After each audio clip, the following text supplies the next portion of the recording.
big CBDC practice. It's now globally based. We actually, within the last couple of months, have put 4 people on the ground in Singapore alone focused on this. Okay.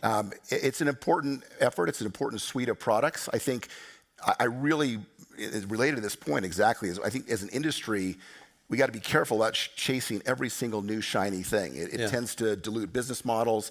It tends to take people off course. And we determined that in addition to our payments business, CBDCs are a very important piece of what we're going to do. However, we have found real traction with smaller governments, smaller central banks that need a holistic solution, a side chain, someone to come in from scratch. Can you say the names for any? Or? I can give you a couple examples. Cool. Since we're in St. Moritz, I'll give you a mountain example. Our first MOU is with the Kingdom of Bhutan, who has a very forward-looking king, technology advanced, and basically decided he wanted a better way of moving kind of value around the country, whether or not it was payments or other issues they needed to do, and also to set up a system so they could eventually have remittances back into the country as well. We're working with Palau. We're in dialogue and working with a number of central banks around the world. At the China level and at the US level, there's a lot of people chasing that and a lot of people that have their own sovereign interest in mind. And so you got to be realistic about your impact there. But CBDCs will be an important topic for the entire industry going forward, and the interoperability between them, we think, has a real opportunity for many of us around the table. What is up, YouTube? Welcome back to another video. I wanted to lead with that clip of Brooke Entwistle from Ripple talking about all the partnerships they've had and how a lot of the progress and adoption has been these small central banks, these small countries that may necessarily not have as much economic influence as a USA, a China, a Russia, but are using Ripple's CBDC products.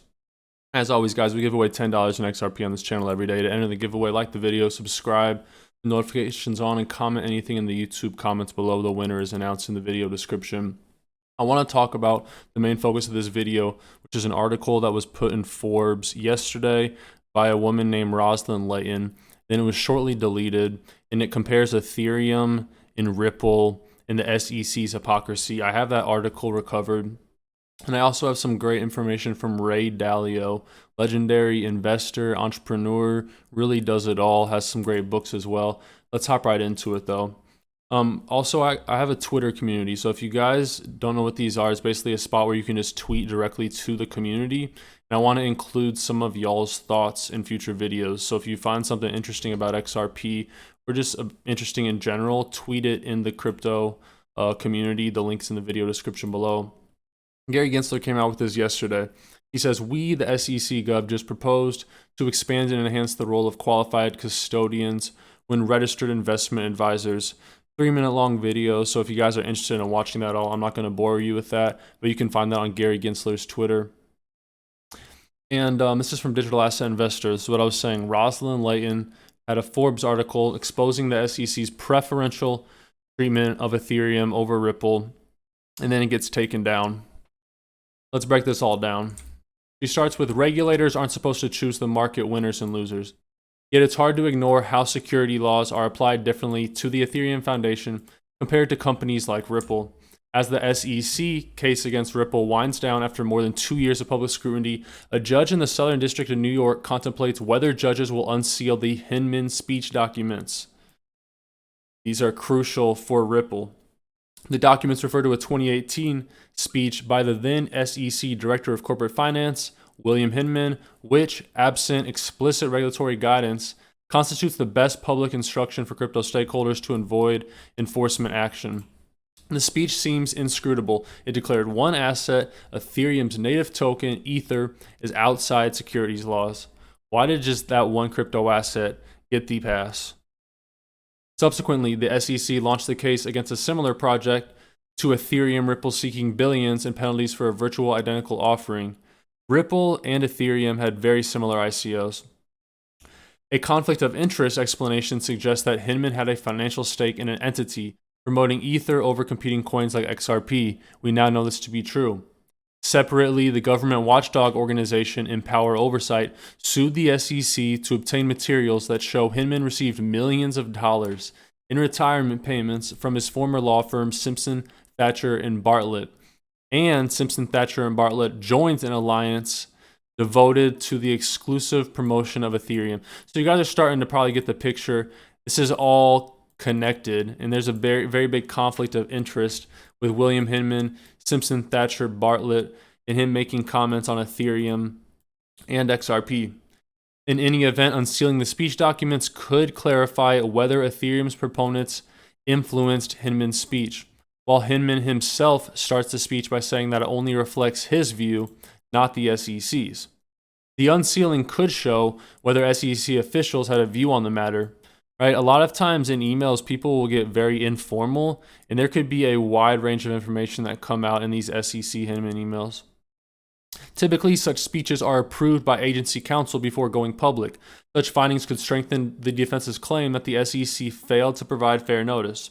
If the SEC itself was confused or ambivalent about crypto policy, it follows that innovators and investors could be as well. The case serves as an important referendum on what the SEC is doing, regulation by enforcement, problems with the SEC's approach to crypto asset regulation. At issue are critical legal questions of whether the pursuit of enforcements against innovative technologies for lack of compliance and other purported harms are legitimate use of taxpayer resources. And then she goes on to say, indeed, the SEC's website lists the Freedom of Information Act exemptions, notably for national security, trade secrets, and personal issues. Right, so the SEC, I didn't know this, they actually have some jurisdiction that says the Freedom of Information Act, which allows journalists to get documents from big corporations, supposed to be part of the system of checks and balances. The SEC is actually exempt from that. So yeah, this article was published in Forbes and then deleted. Ask yourself, what was in this article that was so bad that it had to get deleted? Guys, if you want $40 guaranteed for free, sign up with Webull, deposit a penny. You can get up to $3,000 in free stocks.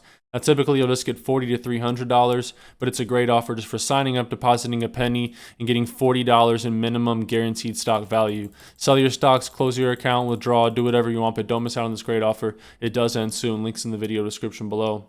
And now for some words from Ray Dalio talking about the future of money and how Bitcoin is not going to work. He potentially hints, he doesn't say XRP and Ripple, but he admits the downfalls of Bitcoin.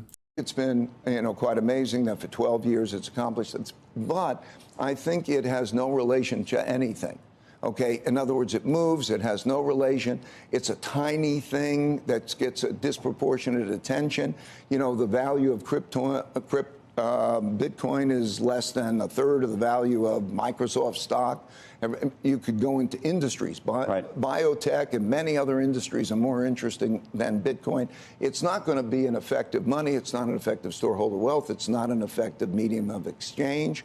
But we are in a world in which money as we know it is in jeopardy, right? We are printing too much, and it's not just the United States, all the reserve currencies, what's going on in Euroland, what's going on in yen. And so in that world, the question is, what is money and how's that going to operate? I think the question over the next number of years is really, what is money, not just as a medium of exchange, but a storehold of wealth? That sounds like an argument for Bitcoin of sorts. Bitcoin, or for some digital Bitcoins? Yeah. No, I think if you want a digital currency, you have to deal something different. I don't think that the stable coins are good because then you're getting a fiat currency again. I think that what would be best is an inflation-linked coin. Right. In other words, something where basically you would say, okay, this is going to give me buying power, because every individual wants. What do they want? They want to secure their buying power. If you want to save. Now, if you put it in Bitcoin, it goes like this. Who knows what happens? Right. If you put it into something, the closest thing to that is an inflation index bond and so on. But if you created a coin that says, okay, this is buying power that I know I could save in and put my money in over a period of time, and then I can transact in anywhere, I think that would be a good coin. So I think you're going to see probably the development of coins that you haven't seen that probably will end up being attractive, viable coins. I don't think Bitcoin is it. So I want to go back to the market. Thank you for watching, guys. If you made it to the end of the video, comment rallies below. When you watch the full video, it really supports the channel. So every rallies that I read, I really do appreciate you guys supporting the content. God bless you guys. Until next time.